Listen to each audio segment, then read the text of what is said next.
আল্লাহ মৃত্যুর আগে যদি 10 পুত্রকে আমার সামনে এনে দাও, আমি তোমার জন্য একটা সন্তানকে কুরবানি করে দিব। আল্লাহু আকবার। আব্দুল মুত্তালিব মান্নাত করছে, আল্লাহ মৃত্যুর আগে যদি 10টা পুত্র সন্তানকে আমার চোখের সামনে এনে দাও, তাহলে তোমার জন্য তোমার রাহে আমি একটা সন্তান কুরবানি করব। আল্লাহ তাআলা 10টা পুত্র সন্তানকে মৃত্যুর আগে আব্দুল মুত্তালিবের সামনে এনে দিলেন।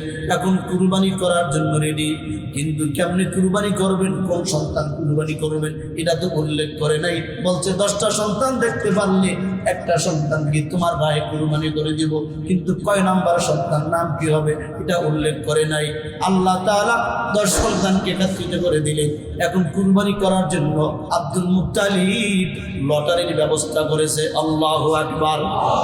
আন্দাজ যে কোন সন্তানকে জবাই করবে, কুরবানি করবে, লটারি করলেন। প্রথমবার লটারি নাম আছে আব্দুল্লাহর। না, আব্দুল্লাহকে কুরবানি করা যাবে না। আব্দুল্লাহ আমার ছোট সন্তান, মহব্বতের সন্তান, ভালোবাসার সন্তান, সুন্দর সন্তান। দ্বিতীয়বার, প্রথমবার যখন নাম লটারি ধরলেন আব্দুল্লাহ নাম আসছে, কিন্তু আব্দুল্লাহ সর্বশ্রেষ্ঠ ছোট্ট সন্তান, মহব্বতের সন্তান, এজন্য কুরবানি করে নাই। ওই কুরবানির পরিবর্তে ওয়াদা রক্ষার জন্য 10টা উট জবাই করে দিচ্ছে। আবার দ্বিতীয়বার লটারি করলো, দ্বিতীয়বার লটারি তো আব্দুল্লাহ নাম আসছে, এবার আব্দুল মুত্তালিব 10টা উট জবাই করে দিচ্ছে। এইভাবে একে একে 10 বার লটারি করছে। 10 বারই আব্দুল্লাহর নাম আসছে, কিন্তু আব্দুল্লাহকে কুরবানি না কইরা 100 উট বদলা হিসাবে আল্লাহর জন্য কুরবানি করে দিয়েছি। তাহলে আব্দুল্লাহ কেন কুরবানি হইল না? কারণ কি আল্লাহ দুনিয়ার মধ্যে ইতিহাস ঘটাবে।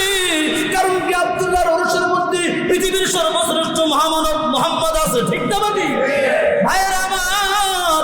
এবার আব্দুল্লাহ সুন্দর, দেখতে ভালো, চেহারা মনোরম, শিশু থেকে এবার যৌবনে কিশোর হয়ে গেল, যুবক হয়ে গেল। সন্তান যখন